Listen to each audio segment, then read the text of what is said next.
I always thought weddings were magical.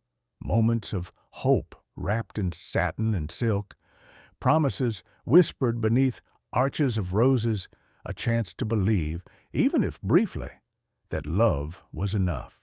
But that was before I stood on that perfectly manicured lawn in Napa Valley, watching Jessica, my best friend since college, gaze adoringly into the eyes of a man I no longer trusted. I was the maid of honor.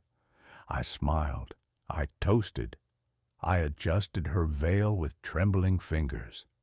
And all the while, I carried a secret that could unravel everything. It started 2 weeks before the ceremony.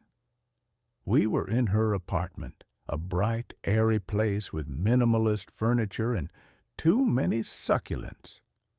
She was trying on her final dress fitting, spinning in front of a full-length mirror, while I sipped white wine and pretended to be excited. "You think it's too much?" Jessica asked, twirling again. She looked stunning, of course. She always did. Tall, honey-blonde hair, green eyes that sparkled like laughter, but something about her looked fragile, like porcelain pretending to be marble. "It's perfect," I said. "Too late to change my mind, right?" She laughed, but there was a flicker of something behind her smile.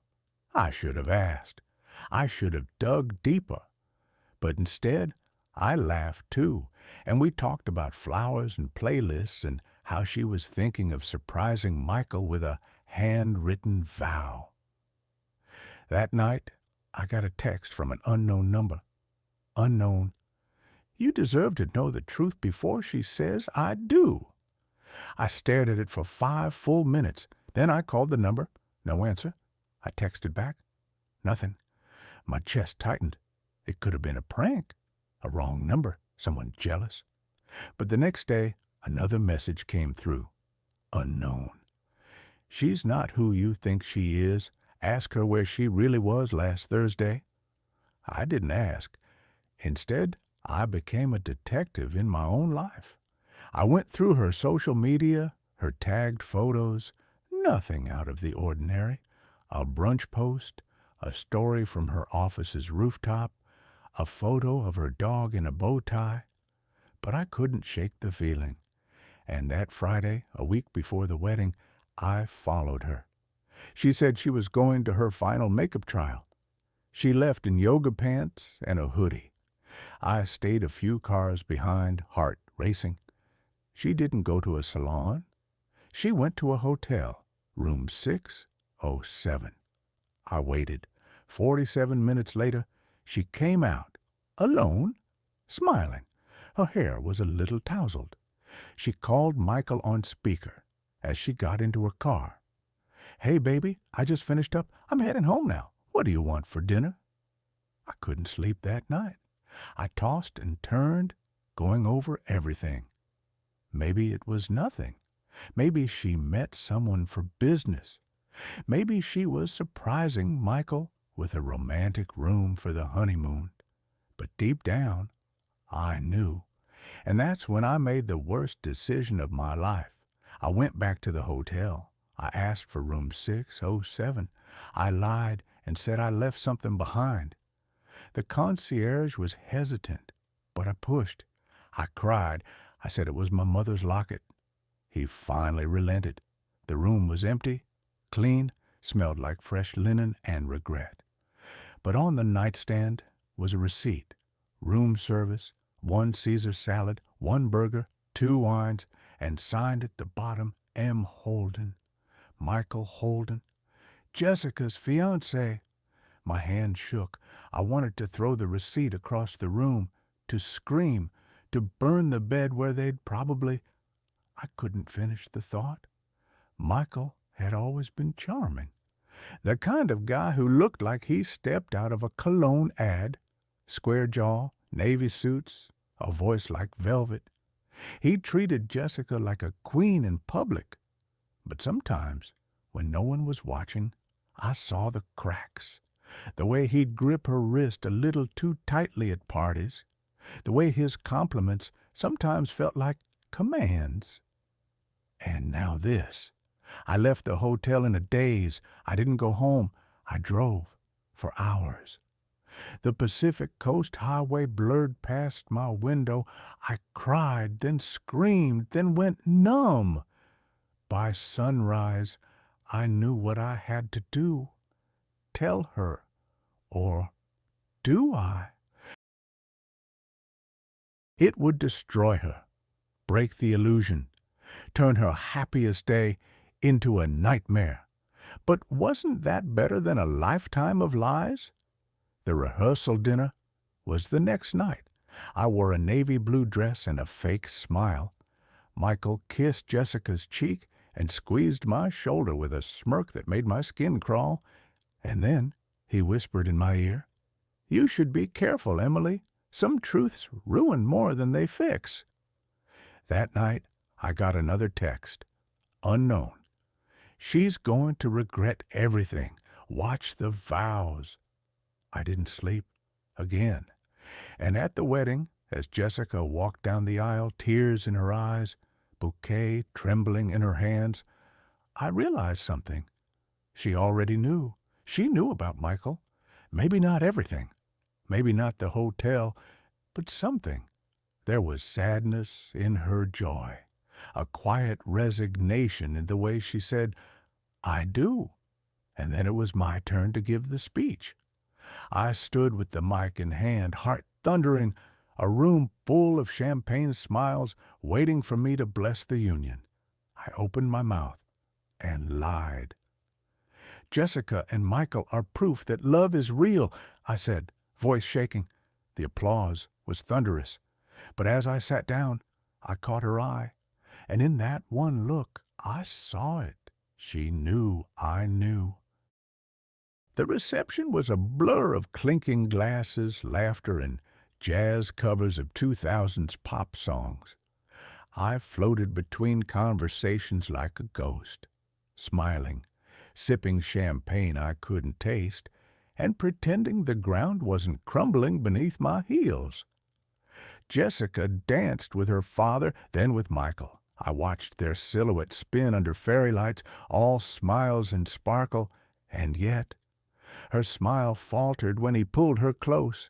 Her eyes darted toward me just once, a flicker, then back to him.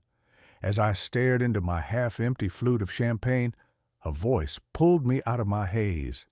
"Hell of a show," someone said. I turned. A man in a slate-gray suit, with dark, thoughtful eyes and a scar that ran just beneath his left cheekbone. I didn't recognize him. "I'm sorry. Are you with the bride or groom?" I asked. He smiled tightly. "Technically, neither. I'm here on business." I blinked. "At a wedding?" He leaned closer. "Business has a way of following love or betrayal."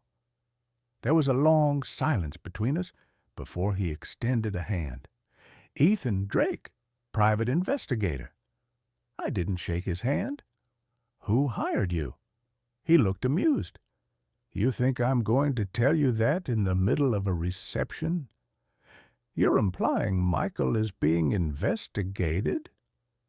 "I'm not implying anything, but I will say people who get married with secrets usually end up regretting one of the two." I stood frozen, unsure whether to run or demand answers. He handed me a card. "When you're done pretending this is a fairy tale, call me." Then he vanished into the crowd like smoke. That night, after Jessica and Michael left in their Blacktown car bound for the honeymoon suite, I sat alone on the patio with my heels off and a cold slice of wedding cake. The lights were dimmed, the laughter had faded, and all I could hear was the wind rustling through the vines of the vineyard. I pulled out my phone and stared at Ethan Drake's business card. The temptation to call was unbearable. Instead, I messaged Jessica. "Hey, you looked beautiful today. I meant everything I said." She replied 5 minutes later. "Jessica, thank you. I know it wasn't easy." I froze. What did she mean by that? What did she know I knew? I stared at her message until the screen dimmed. Then I called Ethan. We met the next morning at a small cafe off Highway 29. I wore oversized sunglasses and a hoodie as if I was hiding from the world, or maybe from myself. Ethan was already there, black coffee in hand, looking like he hadn't slept in a week. "I shouldn't be here," I said as I sat down. "You're here anyway," he replied. I leaned forward. "You said people who marry with secrets regret it. What do you know about Michael?" He took a slow sip of coffee. 3 months ago, a woman named Natalie Green hired me to find out if her fiancé was cheating. My stomach flipped. "Let me guess. Michael?" Ethan nodded. "He was engaged to her, in Boston. Different name, Marcus Holt." I blinked in disbelief. She found a ring box in his gym bag, but when she confronted him, he disappeared, moved, changed numbers, ghosted her. I struggled to breathe. That's impossible. Jessica and Michael have been together for over 2 years. People like him overlap. Start one lie before ending the other. It's a pattern. He pulled out a folder and slid it toward me.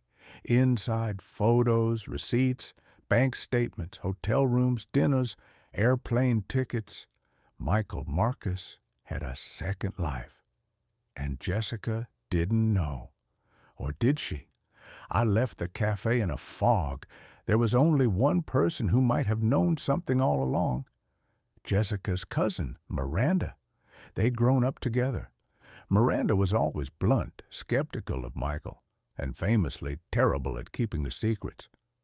I found her at the hotel pool, nursing a Bloody Mary and flipping through a fashion magazine. "Did you know?" I asked, standing over her like a shadow. She didn't flinch. "Know what?" "About Michael, the other engagement, the hotel, the cheating." She looked up slowly, eyes tired. I knew something was off. I tried to tell Jess, but she was blinded, desperate. Desperate for what? To feel loved again. After her mom died, she spiraled. Michael was there, charming, attentive, safe, or so she thought. I sat down beside her. "She asked me once," Miranda continued, "if I thought love could survive betrayal." "What did you say?" I told her yes, but I was lying. Back at my hotel room, I couldn't stop shaking. What was I supposed to do? Tell Jessica and destroy her dream? Keep silent and let her live a lie? My phone buzzed. A video message from an unknown number. I hesitated, then pressed play. It was grainy, shot through a cracked phone lens, but I recognized the hotel hallway. Room 607. The timestamp was from the night I'd followed Jessica. The video showed her entering. Then, 20 seconds later, Michael followed. They kissed in the hallway before the door closed. My stomach lurched. She wasn't the victim. She was part of our